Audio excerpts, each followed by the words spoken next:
number 5.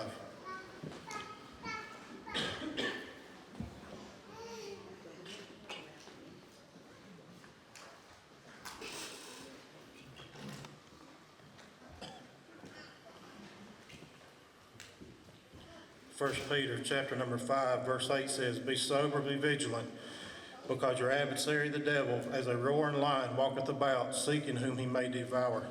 Have any of you ever felt like you get this feeling, somebody's watching me, but you don't know where they're at?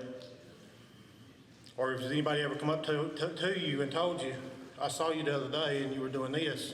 Your immediate reaction is to go back and try to remember that time, what you was doing. Was you doing anything you shouldn't have been doing? And who else saw me? If that one person saw me, who else saw me, but I didn't even know it? You never know when someone's watching. When I was working at Bilo and Pickens, y'all know the hill, if you come in from Main Street, down the hill toward Pickens, I stopped at the red light, opened the door on my Volkswagen, spit a big old wad of tobacco out.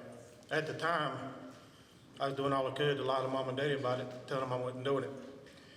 That next day, Mama told me, she said, "So-and-so saw you at the red light below Bilo." I said, "Yeah." She said, "Well, you opened the door," and I knew where she was going with it. She said, "Was you didn't?" No. They say there was 2 problems to that. Number 1, I was lying to her, and she knew it.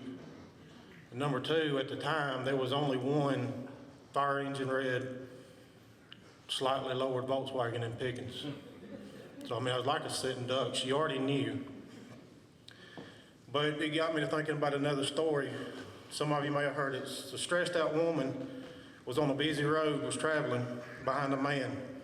Suddenly a light turned yellow just in front of him. He did the right thing by stopping, even though he could have beaten the red light by accelerating through the intersection. The tailgate woman was furious and honked her horn and screamed in frustration as she missed her chance to get through the intersection, dropping her cell phone and makeup. As she was still in mid-rant, she heard a tap on her window and looked up into the face of a very serious police officer.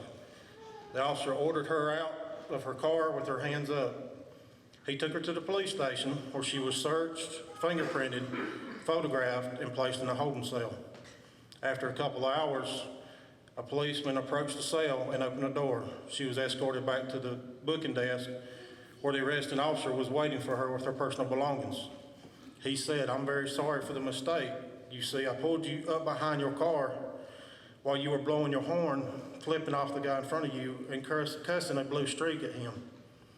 I noticed the 'What Would Jesus Do' bumper sticker, the Choose Life license plate holder, the Follow Me to Sunday School bumper sticker, and the chrome-plated Christian fish emblem on your trunk. Naturally, I assumed you had stolen the car."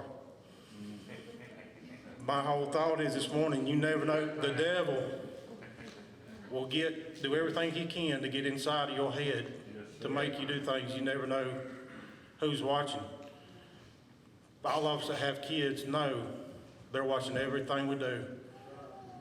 Well, we had 4, I don't know why, I don't know if we lost our mind, or we had 4 at the house Friday night, last night, all weekend. Well, versus 4 sets of eyes watching what I was doing, I had 8 sets of eyes watching. Because you never know. It's easy to slip up, don't get me wrong. But you don't, when you slip up, you don't know. Those eyes that are watching you could make a difference on down the road. Brother David, you pray for us.